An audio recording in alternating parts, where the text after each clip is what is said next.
Telangana news కి స్వాగతం. Bulletin లో హెడ్లైన్స్ చూద్దాం.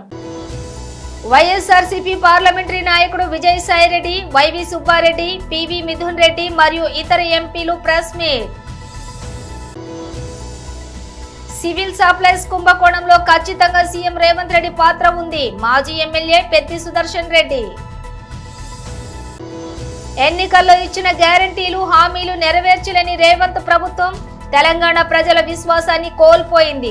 శ్రీ ఏలేటి మహేశ్వర్ రెడ్డి. అమెరికాపై భారత్ విక్టరీ, సూపర్ 8 లో అడుగుపెట్టిన టీమిండియా. డీటెయిల్స్ చూస్తే ఏపీలో గత కొన్ని రోజులుగా జరుగుతున్న పరిణామాలపై వైసీపీ రాజ్యసభ సభ్యులు విజయసాయిరెడ్డి స్పందించారు. టీడీపీ పాలన దారుణంగా ఉందని, తమకు వ్యతిరేకంగా ఉన్న వారిని వెరికి మరీ దాడులు చేస్తున్నారని ఆరోపించారు. అమానవీయమైన ఈ సంఘటనలను వీడియో తీసి సోషల్ మీడియాలో పోస్ట్ చేస్తున్నారని వివరించారు. యూనివర్సిటీ వీసీలపైన దండెత్తుతున్నారని, బీసీ సామాజిక వర్గాలకు చెందిన వీసీలను తరిమి కొడుతున్నారని ఆరోపించారు. బంగారు ఆంధ్రప్రదేశ్ రాష్ట్రాన్ని ఈ టీడీపీ ఏ విధంగా తగలబెడుతోందో అందరూ గమనించాలని అన్నారు. ఇవాళ రాష్ట్రంలో ఉన్న దుస్థితిని తలుచుకుంటే కన్నీళ్లు వస్తున్నాయని తెలిపారు. మంగళగిరిలో లోకేష్ మనుషులు మా సోషల్ మీడియా కార్యకర్త రాజ్ కుమార్ పట్ల ఎంత అమానుషంగా ప్రవర్తించారో వీడియోలో చూశాం. ఇలాంటి ఘటనలు రాష్ట్రానికే కాదు, దేశానికే అవమానం. ఏపీలో ఇలాంటి ఘటనలు జరుగుతూ ఉంటే కేంద్ర ప్రభుత్వం కూడా తల వంచుకోవాలి. టీడీపీ పాల్పడుతున్నటువంటి ఈ చర్యల్లో కూటమిలో ఉన్న జనసేన, బీజేపీ కూడా భాగస్వాములే. ఈ కూటమి ప్రభుత్వం ప్రజల ప్రాణాలను ఏ రకంగా కాపాడుతుంది, ప్రజాస్వామ్యాన్ని ఏ విధంగా నిలబెడుతుంది? సాక్షి, ఎన్టీవీ, టీవీ9 వంటి మీడియా సంస్థలను కూడా అణచివేస్తున్నారు. ఎంఎస్ఓల ద్వారా ఆయా ఛానళ్ల ప్రసారం కూడా అడ్డుకుంటున్నారు. తెలుగుదేశం పార్టీ గుండాలందరూ కూడా ఈరోజు చేస్తున్నటువంటి అకృత్యాలని మేమందరం కూడా, పార్లమెంటు సభ్యులందరం కూడా ఈ యొక్క కాన్స్టిట్యూషనల్ అథారిటీస్ దృష్టికి, ప్రైమ్ మినిస్టర్ గారి దృష్టికి తీసుకురావడం జరిగింది. ఆంధ్ర రాష్ట్రంలో ప్రజాస్వామ్యం అన్నటువంటిది ప్రమాదంలో పడింది అన్నటువంటి విషయం ఈరోజు ప్రజలందరూ కూడా గుర్తిస్తూ ఉన్నారు. వారం రోజులుగా తెలుగుదేశం పార్టీ చేస్తున్నటువంటి దాడులు, అత్యంత భయానకమైనటువంటి పరిస్థితులు ఆంధ్ర రాష్ట్రంలో నెలకొన్నటువంటి సంగతి ప్రతి ఒక్కరికి కూడా తెలుసు. కానీ దానికి పూర్తి భిన్నంగా వైఎస్ఆర్ కాంగ్రెస్ పార్టీ పైన, కార్యకర్తలపైన, నాయకులపైన చేస్తున్నటువంటి దాడుల్ని, దాన్ని తిరిగి మేమేదో వాళ్లపైన దాడులు చేస్తున్నామన్నటువంటి విధంగా చిత్రీకరిస్తున్నటువంటి ఘనత ఒక్క చంద్రబాబు నాయుడికే దక్కుతుంది.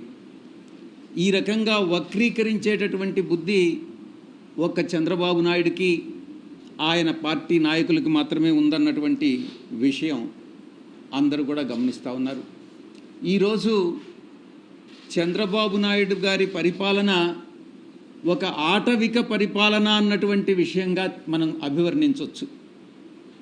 మీకు వీడియో రూపంలో కూడా తెలుగుదేశం పార్టీ నాయకులు, కార్యకర్తలు, మా కార్యకర్తలపైన చేస్తున్నటువంటి, నాయకులపైన చేస్తున్నటువంటి దాడుల్ని మీకు చూపించడం జరుగుతుంది.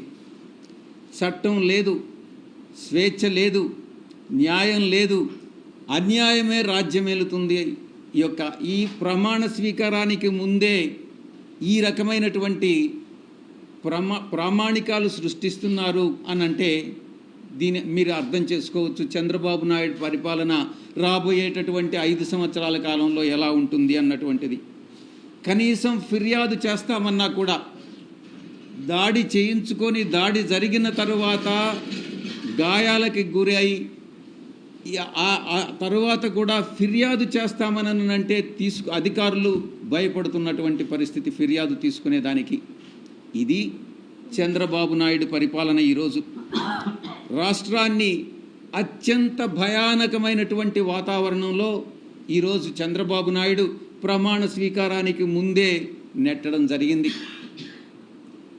ఇక ఆంధ్ర రాష్ట్రం ఏర్పడిన తరువాత రాష్ట్రం మొట్టమొదటిగా మద్రాసు రాష్ట్రం నుంచి విడిపోయి ఆంధ్ర రాష్ట్రం ఏర్పడిన తరువాత ఎన్నో ఎన్నికలు జరిగాయి, ఎన్నో ప్రభుత్వాలు వచ్చాయి, ఎన్నో ప్రభుత్వాలు వెళ్ళాయి.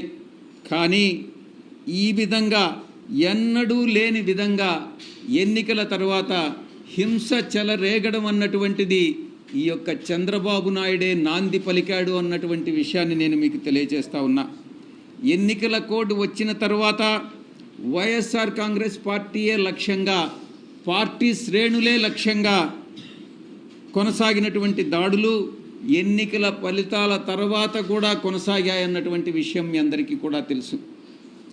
వైఎస్ఆర్ కాంగ్రెస్ పార్టీ కార్యకర్తలని, వాళ్ళ ఆస్తులని, కుటుంబ సభ్యులని లక్ష్యంగా చేసుకుని టీడీపీ ముఠాలు, టీడీపీ గుండాలు ఈరోజు రాష్ట్రంలో స్వైర్య విహారం చేస్తూ ఉన్నాయన్నటువంటి విషయం మనం గమనించుకోవాలి. టీడీపీ ప్రభుత్వం అంటే గుండాగిరి అని చెప్పొచ్చు. టీడీపీ కార్యకర్తలా మీరు గుండాలా అని మేము ప్రశ్నిస్తూ ఉన్నాం. మీరు అడగొచ్చు, ప్రభుత్వం ఇంకా ప్రమాణ స్వీకారం, ముఖ్యమంత్రి గారు ప్రమాణ స్వీకారం చేయకముందే మీరు ఈ ఆరోపణలు చేస్తున్నారు అని మీరు ప్రశ్నించవచ్చు. నేను ఒకటే సమాధానం చెప్తా ఉన్నా, ఉద్దేశపూర్వకంగా చంద్రబాబు నాయుడు ప్రమాణ స్వీకారానికి ముందే ఈ యొక్క హింసను ప్రేరేపించాడు అనేటటువంటి విషయంలో ఎటువంటి సందేహం లేదు. ప్రమాణ స్వీకారం చేసిన తరువాత ప్రభుత్వం బాధ్యత వహించాల్సి వస్తుందనని ప్రమాణ స్వీకారానికి ముందే వైఎస్ఆర్ కాంగ్రెస్ పార్టీ కార్యకర్తల మీద దాడులు జరపండి అనని ఆయనే స్వయంగా ఆదేశాలు ఇచ్చాడు అన్నటువంటి విషయం అంతర్గతంగా తెలుగుదేశం పార్టీ నాయకులు చర్చించుకుంటున్నటువంటి విషయం మీ దృష్టికి వచ్చే ఉంటుంది. దాడులని అడ్డుకునేటటువంటి వ్యవస్థలే కల్పించట్లేదు. న్యాయ వ్యవస్థను అప్రోచ్ అయ్యాం, పోలీస్ వ్యవస్థను అప్రోచ్ అయ్యాం, రెవెన్యూను అప్రోచ్ అయ్యాం. పోలీసు వ్యవస్థ నీరు గారిపోయింది, నిస్తేజంగా మారిపోయింది. వ్యవస్థ పని చేయకుండా మానేసింది. బాధితులు పడుతున్నటువంటి ఎవరైతే హింసకు గురయ్యారో, ఎవరైతే హింసకు లోనయ్యారో ఆ బాధితుల ఆక్రందనలు అన్నటువంటిది ఒక్కసారి చంద్రబాబు నాయుడు గాని ఆలకిస్తే, అదే ఆక్రందన తన కుటుంబ సభ్యులు చేస్తే ఎంత మనసు నొప్పిస్తుందో ఒక్కసారి చంద్రబాబు నాయుడు అర్థం చేసుకోవాలి అని నేను తెలియజేస్తా ఉన్నా. మన కుటుంబ సభ్యులు అదే రకమైనటువంటి బాధ అనుభవిస్తే మనం ఎలా ఫీల్ అవుతామో అదే ఇతరులు అనుభవించినప్పుడు కూడా ఒక నాయకుడిగా, ఒక రాష్ట్ర ముఖ్యమంత్రిగా మీరు కూడా అదే ఆవేదనతో ఆ యొక్క బాధలు తీర్చాల్సినటువంటి బాధ్యత ముఖ్యమంత్రిగా ఆయన మీద ఉంది అన్నటువంటి విషయంలో ఎటువంటి సందేహం లేదు. ఎన్నికల కోడ్ వచ్చిన తర్వాత, ఎన్నికల ఫలితాలు వెలువడిన తర్వాత 2 సందర్భాల్లో కూడా చంద్రబాబు నాయుడు, ఆయన కుమారుడు లోకేష్ ఇద్దరు కూడా ఈ రక్త చరిత్ర, నేను అభివర్ణిస్తా ఉన్నాను, ఇది రక్త చరిత్ర, ఈ యొక్క చీకటి అధ్యాయంగా చరిత్రలో మిగిలిపోతుంది. 2024లో మొట్టమొదటిసారి చంద్రబాబు నాయుడు, నేను అనుకుంటాను 1999లో అధికారంలోకి వచ్చాడు. అది బీజేపీ పార్టీ వల్లనే. ఆ తర్వాత 2014లో అధికారంలోకి వచ్చాడు. ఆంధ్రప్రదేశ్ ముఖ్యమంత్రి చంద్రబాబు, తెలంగాణ సీఎం రేవంత్ రెడ్డిలపై బీఆర్ఎస్ సీనియర్ నేత మంచిర్యాల జిల్లా అధ్యక్షులు బాల్క సుమన్ తీవ్ర వ్యాఖ్యలు చేశారు. బుధవారం ఆయన మీడియాతో మాట్లాడుతూ, రాష్ట్ర విభజన జరిగి 10 ఏళ్ల తర్వాత తెలుగు రాష్ట్రాల ముఖ్యమంత్రులు కుట్రలు మొదలుపెట్టారని ఆరోపించారు. రిటైర్డ్ ఐఏఎస్ అధికారి, ఏపీ ప్రభుత్వ మాజీ ప్రధాన కార్యదర్శి ఆదిత్యనాథ్ దాస్ ను తెలంగాణ నీటిపారుదల జలవనరుల శాఖ సలహాదారులుగా నియమించడంపై బాల్క సుమన్ అభ్యంతరం వ్యక్తం చేశారు. ఆదిత్యనాథ్ నియామకం వెనుక దాగి ఉన్న రహస్యం ఏంటో చెప్పాలన్నారు. ఆయనను వెంటనే పదవి నుంచి తొలగించాలని డిమాండ్ చేశారు. నమస్కారం. ఇప్పుడు మా సుమన్ గారు మాట్లాడినట్టు బీఆర్ఎస్ పైన కాంగ్రెస్ ప్రభుత్వం కమిషన్లు వేసి, కాంగ్రెస్ పార్టీ మంత్రుల పేషీలో మాత్రం కమిషన్ల కోసం ప్రత్యేకమైనటువంటి అధికారులను నియమించి కమిషన్లు వసూలు చేస్తూ ఉన్నారు. బీఆర్ఎస్ పార్టీ ఆరోపణ చేసింది, నెల రోజులు అవుతున్నది, తెలంగాణ సివిల్ సప్లైస్ డిపార్ట్మెంట్లో జరిగిన కుంభకోణం గురించి. ఇప్పటి వరకు ముఖ్యమంత్రి రేవంత్ రెడ్డి గారు 1-2 సార్లు లీకులు ఇచ్చారు, వార్తలు సమీక్ష చేస్తామని చెప్పి. చర్యలు జరుగుతాయేమో అన్ని ఆధారాలు పత్రికా సోదరుల ద్వారా తెలంగాణ సమాజం ముందు పెట్టింది బీఆర్ఎస్ పార్టీ. మా వర్కింగ్ ప్రెసిడెంట్ కేటీఆర్ గారు అన్ని రకాల ఆధారాలతోటి ప్రెస్ కాన్ఫరెన్స్ నిర్వహించారు. ఉత్తమ్ కుమార్ రెడ్డి గారు కూడా ఇండైరెక్ట్గా జరిగిందంతా వాస్తవం అన్నట్టే చెప్పారు. వారు ప్రెస్ కాన్ఫరెన్స్ తప్ప ఏ ఒక్కటి కూడా వారు ఖండించలేకపోయారు. ఇప్పటి వరకు చర్య లేదు. అధికారులను సమాచారం అడిగితే స్పందన లేదు. ప్రెస్ మిత్రులు, సివిల్ సప్లైస్ డిపార్ట్మెంట్ చూసే ప్రెస్ మిత్రులు సమాచారం కోసం పోతే లోపలికి అలో చేస్తలేదు సివిల్ సప్లైస్ డిపార్ట్మెంట్. రహస్యం ఎందుకు? రైస్ టెండర్లు రద్దయినాయా? టెండర్లు లైవ్లో ఉన్నాయా? ప్యాడీ టెండర్లు రద్దయినాయా? లైవ్లో ఉన్నాయా? టైం అయిపోయింది కాబట్టి ఎక్స్టెన్షన్ వద్దని బీఆర్ఎస్ ఆరోపిస్తూ ఉన్నది. ఎక్స్టెన్షన్లోనే కుంభకోణానికి మీరు అనుమతించినట్టు ఉంటుంది. జరిగిన దానిపైన విచారణ చేసి బాధ్యులపైన చర్యలు చేయాలని చెప్పి బీఆర్ఎస్ డిమాండ్ చేస్తూ ఉన్నది. కానీ ఎక్స్టెన్షన్ ఇచ్చినట్టు 2 నెలల పాటు ఇచ్చినట్టు వార్తలు వస్తున్నాయి. నిజమా కాదా? ఇప్పటి వరకు దాదాపు 10,000 కోట్ల రూపాయల ట్రాన్సాక్షన్ జరిగేటువంటి ఈ టెండర్లకు సంబంధించిన ఆరోపణలు ఇంత తీవ్రంగా వచ్చినప్పుడు సంబంధిత శాఖ మంత్రి ఉత్తమ్ కుమార్ రెడ్డి గారు ఇప్పటి వరకు స్పష్టమైన ప్రకటన చేయలేదు. ముఖ్యమంత్రి రేవంత్ రెడ్డి గారు ఇప్పటివరకు ఆ శాఖ మీద సమీక్ష చేయలేదు. సంబంధిత అధికారి కమిషనర్ గారు కూడా అధికారిక ప్రకటన చేయకుండా ఎవరికి అందుబాటులో ఉండటం లేదు. ఆంతర్యం ఏంటని చెప్పి వాళ్ళ బీఆర్ఎస్ మళ్ళీ అడుగుతున్నది. ఇవాళ టెండర్లు దక్కించుకున్న బిడ్డర్స్ ఎవరైతే ఉన్నారో వాళ్ళు అదనపు డబ్బులు వసూలు అనేది వాళ్ళు ఆధారాలతో కూడిన వసూలు చేస్తున్నారని చెప్పి ఆనాడు ఆధారాలు బయట పెట్టినాం. ఇవాళ మళ్ళీ మీ ద్వారా మళ్ళీ మేము డిమాండ్ చేస్తూ ఉన్నాం. రైస్ మిల్లర్ల దగ్గర ఉన్నటువంటి ప్యాడీ ఏదైతే ఉన్నదో, మహాప్రభు మా దగ్గర ప్యాడీ వర్షాకాలం నెత్తి మీదకి వచ్చింది, వర్షాలు పడుతున్నాయి, ప్యాడీ డ్యామేజ్ అవుతున్నది, ఆ ప్యాడీని లిఫ్ట్ చేయండి అని అన్ని జిల్లాల కలెక్టర్లకు రైస్ మిల్లర్ల అసోసియేషన్ వారు ఇవాళ రిప్రజెంటేషన్ ఇచ్చుకున్నారు. 4వ తేదీ, 5వ తేదీ, 6వ తేదీ, 7వ తేదీల్లో ఈ రాష్ట్రంలో అన్ని జిల్లాల రైస్ మిల్లర్ అసోసియేషన్ వాళ్ళు సంబంధిత జిల్లా కలెక్టర్లకి రిప్రజెంటేషన్ ఇచ్చారు. మా దగ్గర ప్యాడీని తొందరగా లిఫ్ట్ చేయండి. ఏ కాంట్రాక్టర్లు అయితే టెండర్లు దక్కించుకున్నారో వాళ్ళు డబ్బులు మాత్రమే అడుగుతున్నారు, మా దగ్గర ప్యాడీ ఇస్తామంటే తీసుకోవడం లేదు అని మిల్లర్లే సివిల్ సప్లైస్ కమిషనర్కి, జిల్లా కలెక్టర్లకు వ్రాతపూర్వకంగా వారు ఫిర్యాదు చేయడం అంటే ఏ స్థాయిలో కుంభకోణం ఉన్నదో, ఇది ఎంత బలంగా ఉన్నదో, దీని పునాదులు ఎంత బలంగా వేయడం జరిగిందో కాంగ్రెస్ పార్టీ ఒకసారి ఆలోచించాలని చెప్పి తెలంగాణ రైతాంగానికి, తెలంగాణ ప్రజలకు బీఆర్ఎస్ కోరుతా ఉన్నది. కాబట్టి అంటే రైస్ మిల్లర్లే మా దగ్గర ప్యాడీని ఎత్తడానికి మేము సిద్ధంగా ఉన్నాం, కానీ టెండర్లు దక్కించుకున్న కాంగ్రెస్ ఆశీర్వాదంతో టెండర్లు దక్కించుకున్నటువంటి కాంట్రాక్టర్లు మాత్రం మాకు అదనపు డబ్బులు ఇవ్వాల్సిందే అని వేధింపులకు గురి చేస్తున్నారు రైస్ మిల్లర్లు అని చెప్పి రైస్ మిల్లర్ల అసోసియేషన్లు ఇవాళ వ్రాతపూర్వకంగా ఫిర్యాదు చేసినా సంబంధిత మంత్రి ముఖం ఎక్కడ పెట్టుకున్నాడు? కమిషనర్ గారు ఎందుకు స్పందించడం లేదు? వీళ్ళపైన చర్యలు ఎందుకు తీసుకోవడం లేదు? ముఖ్యమంత్రి రేవంత్ రెడ్డి గారికి ఇందులో సంబంధం లేకుంటే ఇప్పటి వరకు ఇంత తీవ్రమైన ఆరోపణ కాంగ్రెస్ ప్రభుత్వం వచ్చిన తర్వాత నిలబడే ఆరోపణ ఇవాళ బీఆర్ఎస్ పార్టీ చేసింది. ఆధారాలను బయటపెట్టినా కూడా ముఖ్యమంత్రి గారు దీని మీద సమీక్ష చేస్తలేడంటేనే వారికి ఉన్నటువంటి సంబంధం ఏంటి అంటే ఇది ఏ స్థాయిలో ఎంత బలమైన పునాదులు ఈ కుంభకోణంలో పునాదులు పడ్డాయో ప్రజలందరూ కూడా ఆలోచించాలి. రెండోది ఏంటంటే వీటిపైన మొన్నటి వరకు ఎన్నికల కోడ్, ఆ తర్వాత గ్రాడ్యుయేట్ ఎన్నికల కోడ్ మొన్నటి వరకు ఉన్నది. ఇవాళ ఎన్నికల కోడ్ కూడా అయిపోయింది కాబట్టి తదుపరి బీఆర్ఎస్ పార్టీ అంచెలంచెలుగా ఆందోళనల వైపు అడుగులు వేస్తుంది. సివిల్ సప్లైస్ భవన్ ముట్టడి కొద్ది రోజుల్లోనే ముట్టడి తప్పకుండా ఉంటుంది. బీఆర్ఎస్ వర్కింగ్ ప్రెసిడెంట్ కేటీఆర్ గారు ఆ కార్యాచరణను కూడా త్వరలోనే అనౌన్స్ చేస్తారని చెప్పి కూడా ఈ సందర్భంగా మీ ద్వారా నిన్న చంద్రబాబు నాయుడు గారు ఆంధ్రప్రదేశ్ అక్కడ ఎన్డీఏ శాసన సభాపక్ష నేతగా ఆయనను ఎన్నుకున్నటువంటి సందర్భంలో జరిగినటువంటి సమావేశంలో చంద్రబాబు నాయుడు గారు మాట్లాడినటువంటి మాటలు మీరందరూ కూడా చూసే ఉంటారు.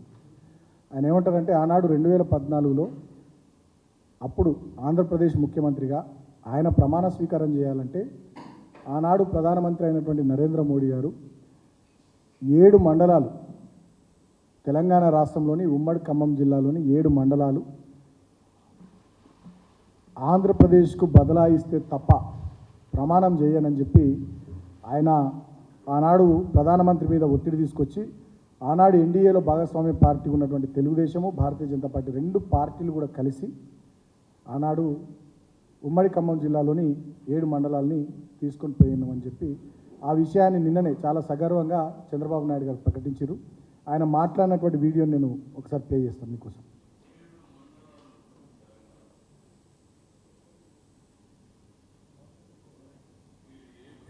లేకపోతే నేను ప్రమాణ స్వీకారం చేయను, నాకు ఈ పదవి వద్దని ఆ రోజు చాలా స్పష్టంగా చెప్పాను. ఇది ఎప్పుడు కూడా చరిత్రలో ఎప్పుడు జరగని విషయం. ఆ రోజు ప్రధానమంత్రి గారు నరేంద్ర మోడీ గారు ఇవన్నీ ఆలోచించి ఫస్ట్ క్యాబినెట్ మీటింగ్లో పెట్టి ఒక ఆర్డినెన్స్ ఇచ్చి ఆ 7 మండలాలు ఆంధ్రప్రదేశ్కి ఇచ్చి తర్వాత పార్లమెంట్ సమావేశాలు పెట్టుకున్నారంటే అది ఒక చరిత్ర. 7 మండలాలు తెలంగాణలో ఉన్నాయి.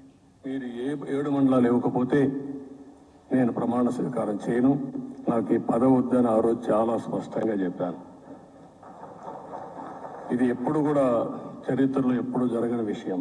ఆ రోజు ప్రధానమంత్రి గారు నరేంద్ర మోడీ గారు ఇవన్నీ ఆలోచించి ఫస్ట్ క్యాబినెట్ మీటింగ్లో పెట్టి ఒక ఆర్డినెన్స్ ఇచ్చి ఆ 7 మండలాలు ఆంధ్రప్రదేశ్కి ఇచ్చి తర్వాత పార్లమెంట్ సమావేశాలు పెట్టుకున్నారంటే అది ఒక చరిత్ర. దీన్ని బట్టి చాలా స్పష్టంగా మళ్ళొక్కసారి ప్రజలందరూ కూడా తెలంగాణ సమాజానికి కొన్ని విషయాలు చెప్పాలని చెప్పి ఈ ప్రెస్ కాన్ఫరెన్స్ పెడతా ఉన్నాం. ఎన్నికలు ఇచ్చిన గ్యారెంటీలు హామీలు నెరవేర్చలేని రేవంత్ ప్రభుత్వం తెలంగాణ ప్రజల విశ్వాసాన్ని కోల్పోయింది. శ్రీ ఏలేటి మహేశ్వర్ రెడ్డి, మీరు కేవలం ఈ ఎన్నికల్లో ఓట్ల కోసం మాత్రమే మీరు ఇవన్నీ వాడుకునే ప్రయత్నం చేసినా, దేవుళ్ళ మీద ఓట్లు పెట్టుకున్నా, ఈరోజు ప్రజలు మీకు కట్టబెట్టింది కేవలం 8 సీట్లు అన్న సంగతి మీరు మర్చిపోవద్దు. ప్రజా విశ్వాసాన్ని పూర్తిగా కోల్పోయిన సంగతి మీరు మర్చిపోవద్దు. ప్రజల్లో మీరు ఈ కాంగ్రెస్ పార్టీకి, ప్రభుత్వానికి పూర్తిగా విశ్వాసం కోల్పోయింది కాబట్టి 63 మంది ఎమ్మెల్యేలు ఉన్న మీకు కూడా 8 మందినే గెలిపించారు. 8 మంది ఎమ్మెల్యేలు ఉన్న భారతీయ జనతా పార్టీని కూడా 8 మంది గెలిపించిన సంగతి ఒకసారి గుర్తు చేసుకోవాల్సిందిగా నేను కోరుతూ, ఈ హామీలన్నీ కూడా ఎప్పటి లోపల నెరవేరుస్తారో, మరి కసరత్తు ఎప్పుడు మొదలు పెడతారో మరి ఖచ్చితంగా ప్రజానీకానికి చెప్పాల్సిన అవసరం ఉందని తెలియజేసుకుంటూ, మీ ద్వారా నేను ఈ బహిరంగ లేఖని మరి ముఖ్యమంత్రి గారికి పంపించడం జరుగుతుందని చెప్పి, సీఎం క్యాంప్ ఆఫీస్ లో ప్రతిరోజు ప్రజా దర్బార్ ఉంటుందని చెప్పి గంభీరంగా చెప్పారు. మరి సీఎం ఆఫీసు ప్రజా దర్బార్ గట్టెక్కింది, అటుకెక్కింది. అక్కడ ఈరోజు మీ మంత్రులకు నివాసాలకు మాత్రమే అక్కడ చోటైంది. అక్కడ ఇస్తామన్నటువంటి అంబేద్కర్ కోచింగ్ సెంటర్ కనబడకుండా పోయింది. అక్కడ మీరు ఇస్తామన్నటువంటి హాస్పిటల్ కనబడకుండా పోయింది. అక్కడ పెట్టినటువంటి ప్రజా దర్బార్ కనబడకుండా పోయింది. కేవలం అక్కడ మీ మంత్రుల నివాసాలకు మాత్రమే అది పరిమితమైన సంగతి నేను మరొకసారి గుర్తు చేస్తా ఉన్నాను. బీఆర్ఎస్ ప్రభుత్వ పాలనలో కాళేశ్వరంలో పెద్ద ఎత్తున కుంభకోణం అని చెప్పారు. సిబిఐకి ఇస్తారని ఎదురు చూశారు. ఆ రోజు మీరే సిబిఐకి లెటర్ రాసినటువంటి మీరు ఈరోజు ఎందుకు వెనుకంజ వేశారో దాని మీద ఒకసారి మరి సమాధానం చెప్పాల్సినటువంటి అవసరం ఉన్నది. మీరు ఏదో ఒక రకంగా దాన్ని రిటైర్డ్ జడ్జి తోటి ఒక కమిటీ వేసి చేతులు దులుపుకునే ప్రయత్నం చేస్తా ఉన్నారో, మరి అదే మాదిరిగా ఈ రోజు నేను మిమ్మల్ని అడుగుతా ఉన్నాను. ధరణి పోర్టల్ విషయంలో కూడా మీరు చాలా అలిగేషన్స్ చేశారు పిసిసి అధ్యక్షుడిగా. మరి ధరణి విషయంలో మరి ఈ రోజు ఏ నిర్ణయం తీసుకోబోతున్నారు? దాంట్లో నిజంగా అక్రమాలు జరిగినాయా? జరిగితే దాని మీద ఏం చర్యలు తీసుకుంటున్నారు? ఎప్పటి లోపల వాటి సంగతి బయట పెట్టబోతున్నారు? మరి దానికోసం ఏ కమిటీ వేయబోతున్నారు? మరి ఈ రెండుటిని మీరు ఎందుకు సిబిఐ ద్వారా మరి మీకు ఇన్ని రకాల అలిగేషన్స్ మీరు చేసినప్పుడు దీన్ని ఎందుకు సిబిఐ ద్వారా ఇన్వెస్టిగేషన్ చేయించడానికి మీరు వెనుకంజ వేస్తూ ఉన్నారో తెలియడం లేదు. ధరణి పోర్టల్ మీద ఎన్నో అనుమానాలు ఉన్నాయని చెప్పినటువంటి మీరు ఈరోజు కేవలం ఒక కమిటీ, మీ పార్టీ కమిటీని వేసుకొని చేతులు దులుపుకునే ప్రయత్నం చేస్తూ ఉన్నారు.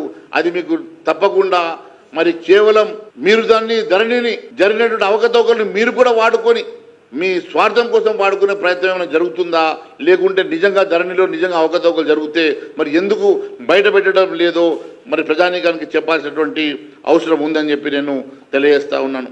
మీరు ప్రజలకు ఇచ్చినటువంటి 420 హామీల సంగతి ఈరోజు ఖచ్చితంగా ఎప్పటి లోపల నెరవేరుస్తారో, మీరు చెప్పిన గడువు దాటినా కూడా ఇప్పటి వరకు దాని మీద కార్యాచరణ లేదు.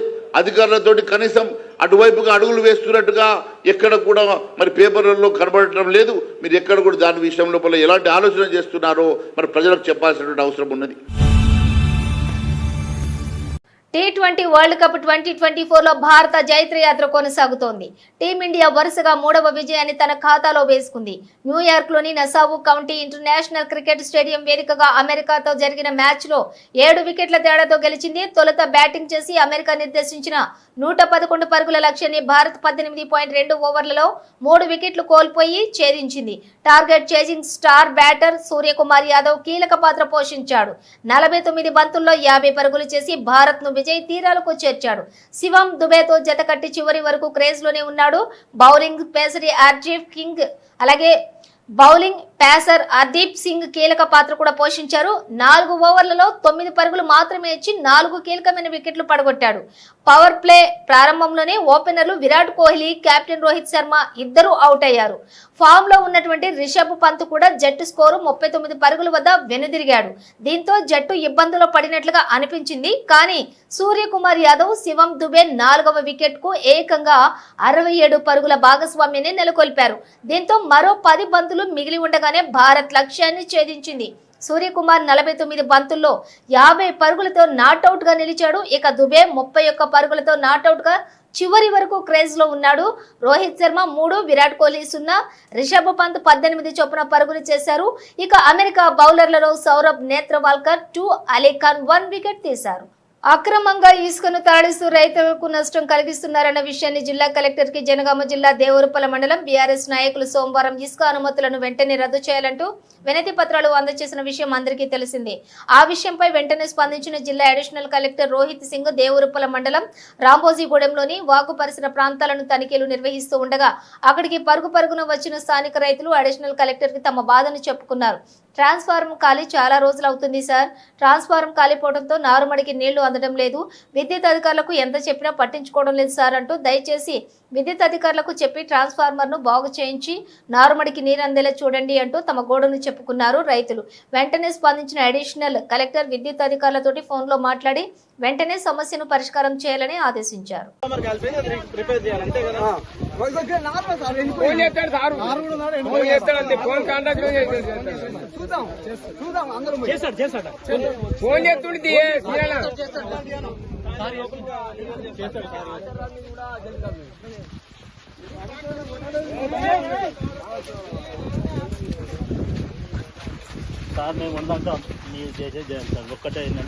యాదాద్రి భువనగిరి జిల్లా రామన్నపేట మండలం భోగారం గ్రామంలో నాబీ శిలాబుడ్రాయి శ్రీ రేణుకా ఎల్లమ్మ కళ్యాణం సీతారామచంద్రస్వామి అభిషేకం గ్రామంలోని ప్రథమ వార్షికోత్సవంగా అంగరంగ వైభవంగా ఎంపీటీసీ గోగు పద్మ సత్తయ్య యాదవ్ సారథ్యంలో అంతటి పద్మ రమేష్ గౌడ్ సౌజన్యంతో గ్రామంలో ఉత్సవాలు నిర్వహించడం జరుగుతూ ఉంది.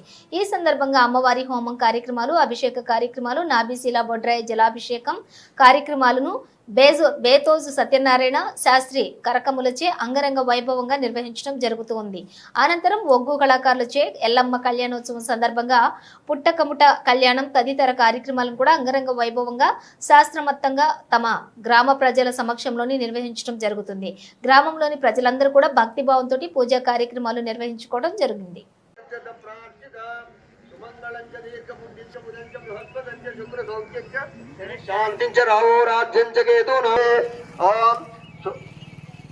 ఆప్యాయస్వ సమేత దేవిశ్వత సోమవృష్టియం భవ వాజస్వ సంగవే ఇది సూర్యగ్రహాయ నమః స్వాహా.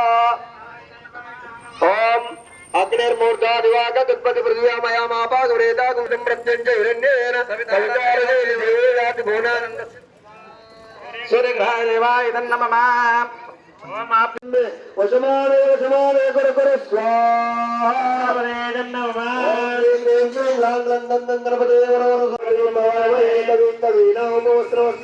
జ్యేష్ఠరాజం బ్రహ్మణాం బ్రహ్మణస్పద ఆనశ్రవణోదయం స్వాహా. గణపతే నమః. కొడివేయాలి. నిజం నమ్మమానగానే మీరు కొడివేయాలి. ఈ 3 వేలతో వేయాలి. ఇలా పెద్ద వేలు, మధ్య వేలు, ఉంగరం వేలు, ఈ 3 కలవాలి. చూపుడు వేలు, చిటికల వేలు పైకి ఎత్తి ఉండాలి. ఈ విధంగా ఉంటే జింక మూతి పడే మృగ ముద్ర అంటాం. దీంతో వేయాలి.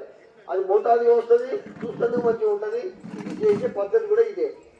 3 వేలతో ఇలా పట్టుకోండి. ఓం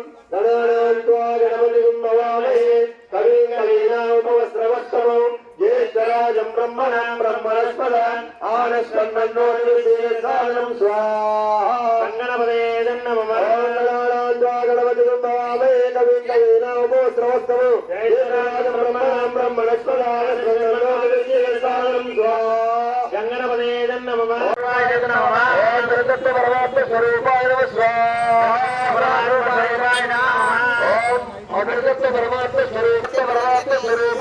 బులెటిన్ ముగించే ముందు హెడ్లైన్స్ మరోసారి. వైఎస్ఆర్సీపీ పార్లమెంటరీ నాయకుడు విజయసాయిరెడ్డి, వైవి సుబ్బారెడ్డి, పివి మిథున్ రెడ్డి మరియు ఇతర ఎంపీలు ప్రెస్ మీట్. సివిల్ సప్లైస్ కుంభకోణంలో ఖచ్చితంగా సీఎం రేవంత్ రెడ్డి పాత్ర ఉంది, మాజీ ఎమ్మెల్యే పెద్ది సుదర్శన్ రెడ్డి. ఎన్నికల్లో ఇచ్చిన గ్యారంటీలు, హామీలు నెరవేర్చలేని రేవంత్ ప్రభుత్వం తెలంగాణ ప్రజల విశ్వాసాన్ని కోల్పోయింది, శ్రీ ఏలేటి మహేశ్వర్ రెడ్డి. అమెరికాపై భారత్ విక్టరీ, సూపర్ 8 లో అడుగుపెట్టిన టీమిండియా. ఇవి బులెటిన్ విశేషాలు. మరో బులెటిన్ తో మళ్ళీ కలుద్దాం.